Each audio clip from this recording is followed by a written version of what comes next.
السلام علیکم ورحمۃ اللہ وبرکاتہ۔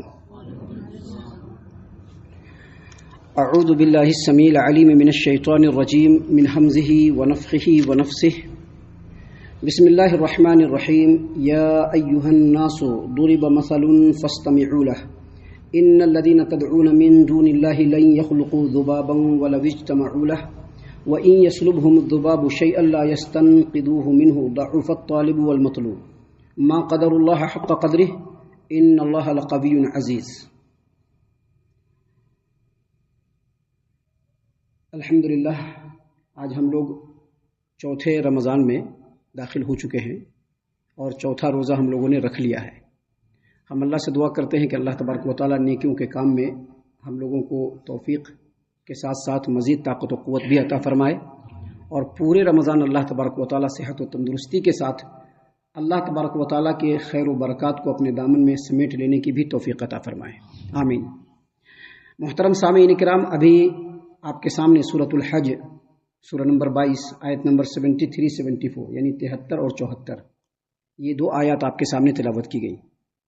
سامعین کرام، آیتوں پر گفتگو کرنے سے پہلے قرآن و حدیث کی روشنی میں، نبی کریم صلی اللہ علیہ وسلم کی تعلیمات کی روشنی میں ایک بات سمجھ لیجئے کہ اللہ تبارک و تعالیٰ نے جو نیکیاں بندوں کے لیے مقرر فرمائی ہے، ان نیکیوں میں سب سے عظیم اور سب سے اعلیٰ جو نیکی ہے وہ توحید یاد رکھیے گا۔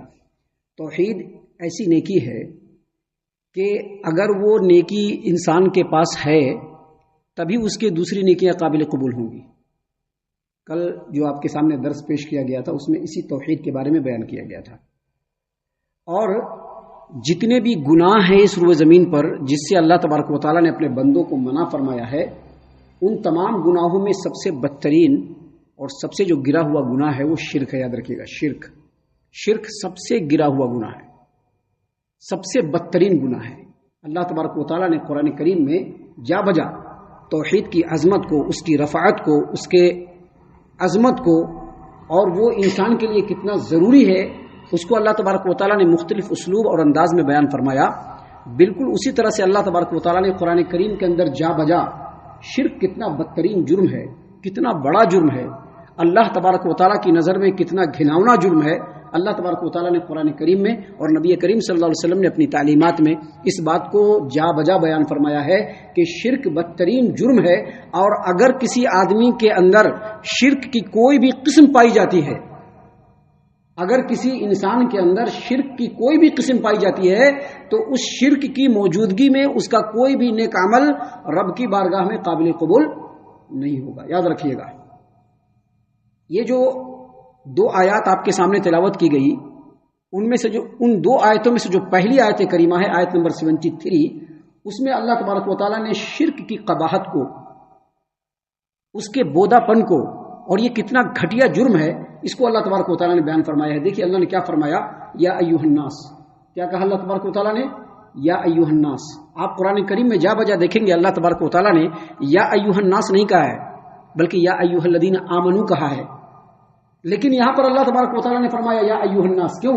اس کا مطلب یہ ہے کہ اس روئے زمین پر چاہے کوئی بھی انسان ہو، کسی بھی جگہ کا رہنے والا ہو، کسی بھی زمانے میں پیدا ہوا ہو، وہ چاہے کیسی بھی فکر کیوں نہ رکھتا ہو، اگر اس کے اندر شرک ہے تو وہ اللہ تبارک و تعالیٰ کا سب سے بڑا مجرم ہے وہ۔ اس لیے اللہ نے فرمایا یا ایھا الناس، تاکہ تمام لوگوں کو معلوم ہو جانا چاہیے، تمام لوگوں کو معلوم ہو جانا چاہیے کہ شرک کتنا گھٹیا اور کتنا ہلکا جرم ہے، اور یہ اللہ تبارک و تعالیٰ کی شان میں کتنی بڑی گستاخی ہے۔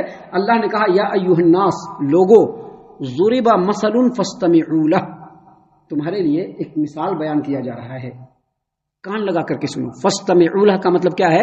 اس مثال کو کان لگا کر کے سنو۔ فاستمعوا لہ، ضرب مثل فاستمعوا لہ، تمہارے سامنے ایک مثال بیان کیا جا رہا ہے، اس کو خوب غور سے کان لگا کر کے سنو۔ ان الذین تدعون من دون اللہ لن یخلقوا ذبابا ولو اجتمعوا لہ۔ ابھی جو انسان ہے، کوئی بھی انسان، چاہے وہ مسلم ہو یا نان مسلم ہو، کوئی بھی انسان جو اللہ تبارک و تعالیٰ کو چھوڑ کر دوسروں کو پکارتا ہے، جو اللہ تبارک و تعالیٰ کو چھوڑ کر دوسروں کو پکارتا ہے، ان الذین تدعون من دون اللہ، بے شک تم لوگ اللہ تبارک و تعالیٰ کو چھوڑ کر جن کو تم پکارتے ہو، ان الذین تدعون من دون اللہ، بے شک تم لوگ اللہ تبارک و تعالیٰ کو چھوڑ کر جو دوسروں کو پکارتے ہو، لن یخلقوا ذبابا ولو اجتمعوا لہ، اب جن کو پکارتے ہو، ابھی بہت سارے انسان کیا کرتے ہیں، بتوں کو پکارتے ہیں، بتوں کے سامنے کھڑے ہو جاتے ہیں، یا دیوی ماں یا دیوتا کہتے ہیں نا، بہت سارے لوگ جو ہے قبر کے سامنے کھڑے ہو جاتے ہیں، کہتے ہیں کہ یا فلاں بابا یا پیر بابا. بہت سارے لوگ جو ہے پیپل کے درخت کے سامنے کھڑے ہو جاتے ہیں اور کیا کہتے ہیں، یا پیپل، اے پیپل میاں بولتے ہیں نا. سورج کے سامنے کھڑے ہو جاتے ہیں، چاند کے سامنے کھڑے ہو جاتے ہیں. اللہ تبارک و تعالیٰ نے یہاں پر فرمایا کہ یا ایھا الناس، لوگو ضرب مثل فاستمعوا لہ، تمہارے لیے ایک مثال بیان کیا جا رہا ہے، خوب غور سے سنو. ان الذین تدعون من دون اللہ لن یخلقوا ذبابا ولو اجتمعوا لہ، تم لوگ اللہ کو چھوڑ کر کے جن کو پکارتے ہو، چاہے وہ قبر میں لیٹا ہوا بابا ہو، چاہے وہ مٹی پتھر کے بت ہوں، چاہے وہ پیڑ پودے ہوں، چاہے وہ سورج چاند ستارے ہوں، چاہے جنات ہوں، چاہے کوئی بھی ہو، اللہ تبارک و تعالیٰ کو چھوڑ کر جن کو تم پکارتے ہو، ایک مکھی بھی وہ پیدا نہیں کر سکتے اگر وہ سب کے سب مل جائیں. اللہ تبارک و تعالیٰ تو ہر چیز کو پیدا کرتا ہے اور ہر چیز کو پیدا کرنے پر اللہ کمپلیٹلی قادر ہے، لیکن اللہ نے کہا کہ اللہ کو چھوڑ کر جن کو تم پکارتے ہو، وہ سب کے سب اگر مل بھی جائے تو ایک مکھی بھی پیدا نہیں کر سکتے. یہاں پر مکھی کا ذکر اللہ تبارک و تعالیٰ نے اس لیے فرمایا کہ مکھی حقیر ترین چیز ہے اور انسان کو اس سے گھن بھی آتی ہے، اور اتنی حقیر چیز ہے کہ انسان اگر ایک بار ایسے ہاتھ ڈالے تو مکھی مر بھی جاتا ہے. مرتا ہے نا، مکھی مارنا کہتے ہیں نا، مکھی مارنا، وہ مکھی مر بھی جاتا ہے، اتنا حقیر چیز ہے. اللہ نے فرمایا کہ اتنی جو حقیر چیز ہے، اگر اس روئے زمین پر اللہ کو چھوڑ کر جتنے جھوٹے معبودوں کو پکارا جاتا ہے، اگر وہ سب کے سب اکٹھا ہو جائیں، ایک دوسرے کا سپورٹ کرنے لگے، اور سپورٹ کرتے ہوئے اگر وہ چاہے بھی تو ایک مکھی بھی نہیں پیدا کر سکتے. سوچئے کتنا گھٹیا ہے شرک. یہاں پر اللہ تبارک و تعالیٰ نے یہاں پر بتلایا ہے کہ ایک آدمی جب اللہ کو چھوڑ کر کسی بت کے سامنے کھڑا ہوتا ہے، کسی جھاڑ کے سامنے کھڑا ہوتا ہے اس کو اپنا معبود سمجھ کر کے، کسی مزار کے سامنے کھڑا ہوتا ہے اس کو اپنا جو ہے مشکل کشا حاجت روا سمجھ کر کے، تو وہاں پر سب سے پہلا جو فیکٹر ہوتا ہے وہ اپنے آپ کو اس سے کمزور سمجھتا ہے کہ ہم اس سے کمزور ہیں، اسی لیے تو مانگ رہے ہیں نا. ہم اللہ کے سامنے جو ہاتھ پھیلاتے ہیں، کیوں پھیلاتے ہیں؟ کیونکہ ہم کمزور ہیں. ہم اللہ کے سامنے ہاتھ پھیلائیں گے تو اللہ ہماری مرادوں کو پوری فرما دے گا. ویسے ہی غیر اللہ کے سامنے جو لوگ کھڑے ہوتے ہیں وہ تو اپنے آپ کو کمزور کہتے ہیں نا کمزور. لیکن اللہ نے یہ فرمایا کہ یہاں پر صرف وہی کمزور نہیں ہے، بلکہ جس سے مانگا جا رہا ہے وہ بھی انتہا درجے کا کمزور ہے. کیسے کمزور ہے؟ اللہ نے مزید مثال بیان فرمایا کہ اللہ نے فرمایا کہ وَإِن يَسْلُبْهُمُ الذُّبَابُ شَيْئًا لَّا يَسْتَنقِذُوهُ مِنْهُ.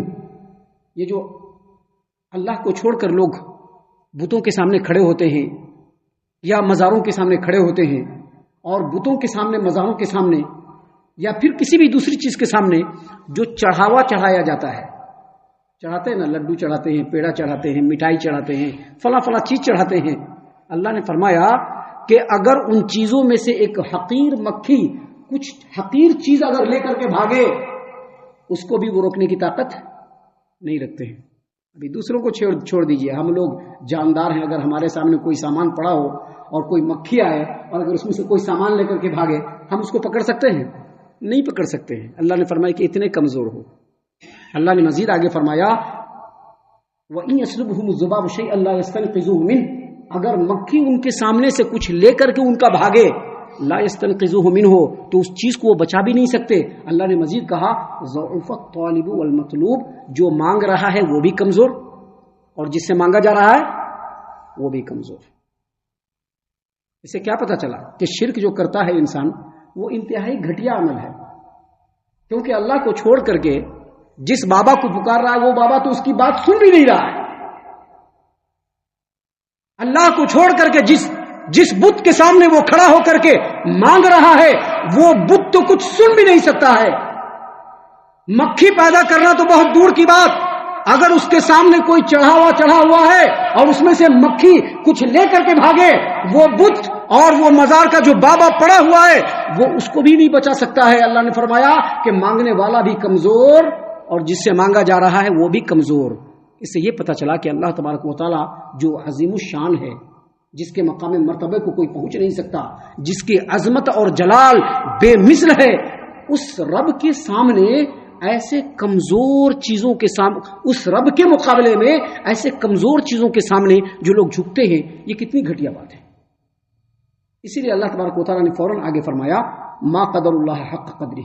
یہ جو لوگ ہیں اس میں سارے مشرکین آتے ہیں، چاہے وہ مسلمان کہلانے والے مشرکین ہو، چاہے وہ نان مسلم مشرکین ہو، سب کے سب اس میں آتے ہیں. اللہ تبارک و تعالیٰ نے فرمایا ما قدر اللہ حق قدری. ان لوگوں نے اللہ تبارک و تعالیٰ کی قدر کو پہچانا ہی نہیں جیسا کہ اللہ تبارک و تعالیٰ کی قدر و منزلت کو پہچاننا چاہیے تھا. ان لوگوں نے اللہ کی عظمت کو پہچانا ہی نہیں جیسا اللہ تبارک و تعالیٰ کی عظمت کو پہچاننا چاہیے تھا. اصل میں یہاں پر اللہ تبارک و تعالیٰ نے یہ بتلایا ہے کہ اللہ تبارک و تعالیٰ قادر مطلق ہے. اللہ تبارک و تعالیٰ کی قدرت کاملہ جو ہے وہ پورے کائنات کو اپنے احاطے میں لیے ہوا ہے. اگر ایک انسان ٹھنڈے دل سے ہر چیز سے اپنے دماغ اور ذہن کو ہٹا کر کے اللہ تبارک و تعالیٰ کی عظمت کو پہچاننا شروع کرے اور اللہ تبارک و تعالیٰ کی کائنات میں غور و فکر کرنا شروع کرے تو اس کو پتہ چل جائے گا کہ اللہ تبارک و تعالیٰ کتنا عظمت والا ہے، اللہ تبارک و تعالیٰ کتنا عظیم ہے. اور اس عظیم ہستی کے مقابلے میں یہ بے حیثیت جو ان کے معبود ہیں کبھی بھی ان کو اللہ کے ساتھ اللہ کے اختیار میں شریک کرنے کی وہ بیوقوفی نہ کرے. دیکھیے اللہ تبارک و تعالیٰ کی عظمت کو تو کوئی بیان نہیں کر سکتا، میں بھی بیان نہیں کر سکتا. اگر آپ قرآن کریم کی آیات کو دیکھیں گے تو اللہ تبارک و تعالیٰ نے بیان فرمایا ہے یہیں پر کہ ان اللہ لقوی عزیز. اللہ تبارک و تعالیٰ قوی بھی ہے اور ہر ایک چیز پر غالب ہے، اللہ سے آگے کوئی نہیں بڑھ سکتا. اس کے علاوہ بھی قرآن کریم میں بے شمار باتیں ہیں جس میں اللہ تبارک و تعالیٰ نے اللہ کی عظمت کو بیان کیا ہے. لیکن ہم یہاں پر یہ جو کائنات ہے ہمارے سامنے، اللہ کی جو کائنات ہمارے سامنے ہے، جو گلیکسی ہے، ہم وہاں سے ایک چھوٹی سی مثال آپ کے سامنے پیش کرتے ہیں. دیکھیے ہم لوگ جو اس روئے زمین پر ہے جس کو ارتھ کہا جاتا ہے، ہندی میں پرتھوی کہا جاتا ہے اور اردو میں زمین کہتے ہیں. یہ زمین سورج ہے، سورج ہمارے سامنے دکھ رہا ہے، ہر دن نکلتا ہے. یہ جو سورج ہے، سورج کے ارد گرد موجودہ تحقیقات کے مطابق 9 سیارے ہیں. 9 سیارے. کتنے سیارے ہیں؟ 9 سیارے ہیں. ان 9 سیاروں میں تیسرے نمبر پر جو سیارہ ہے وہ ہمارا زمین ہے. اور سورج سے جو زمین کی دوری ہے، سورج سے جو زمین کی دوری ہے وہ تقریباً 9 کروڑ 3 لاکھ کا فاصلہ ہے. کتنا فاصلہ ہے؟ 9 کروڑ 3 لاکھ میل کا فاصلہ ہے. 9 کروڑ 3 لاکھ میل کا فاصلہ ہے. یہ جو سرزمین ہے اور جو سورج ہے اس کے درمیان 9 کروڑ 3 لاکھ کا فاصلہ ہے. 3 لاکھ میل، 9 کروڑ 3 لاکھ میل. اور یہ جو 9 سیارے ہیں سورج کے ارد گرد، اس میں سب سے آخری جو سیارہ ہے اس کو کہتے ہیں پلوٹو. پڑھے ہوگے جن لوگوں نے بھی جیوگرافی وغیرہ پڑھا ہوگا، ان لوگوں نے پڑھا ہوگا، سائنس وغیرہ میں یہ سب چیز کا ذکر ہے.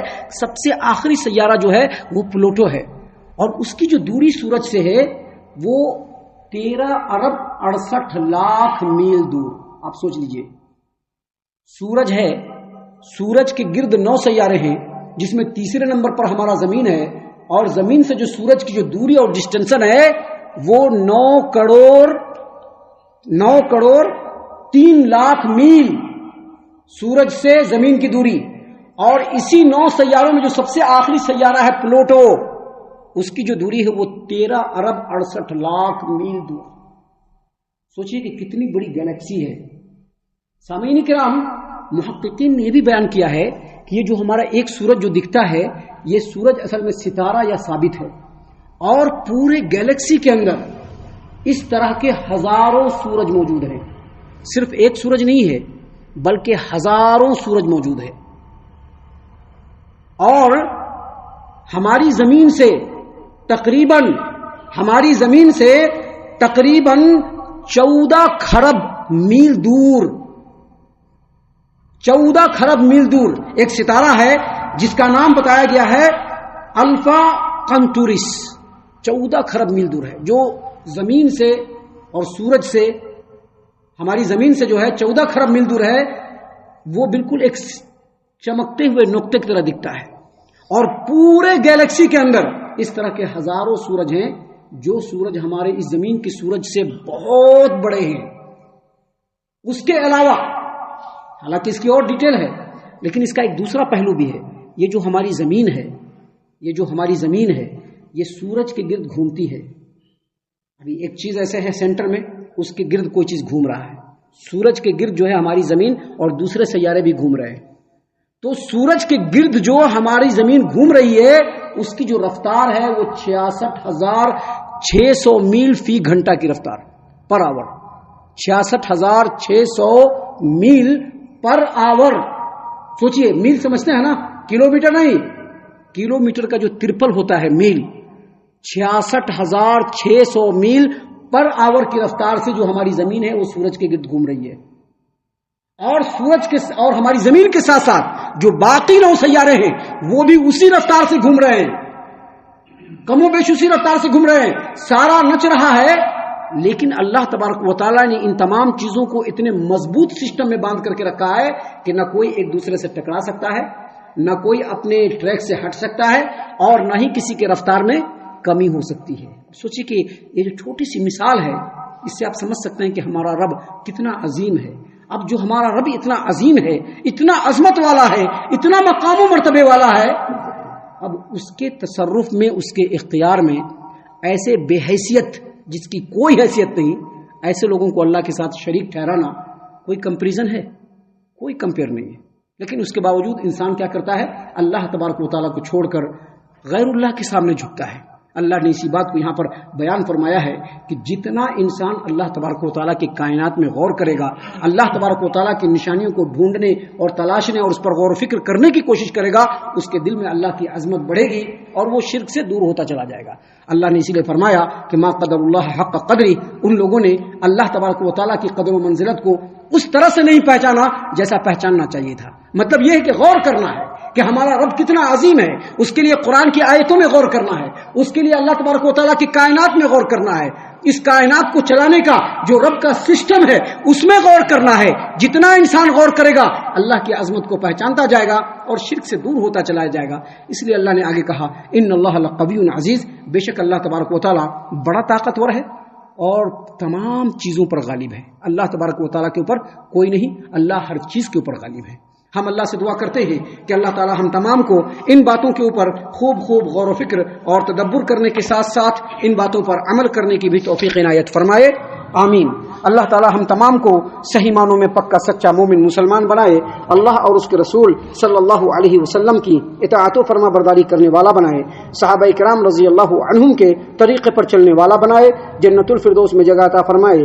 اے اللہ ہم تمام کو جہنم سے پناہ دے, اے رب العالمین ہم تمام کو جہنم سے پناہ دے, اے مالک الملک ہم تمام کو جہنم سے پناہ دے, آمین یا رب العالمین. وما علینا الا البلاغ المبین. تبارك الذي نزل الفرقان على عبده ليكون للعالمين نذيرا.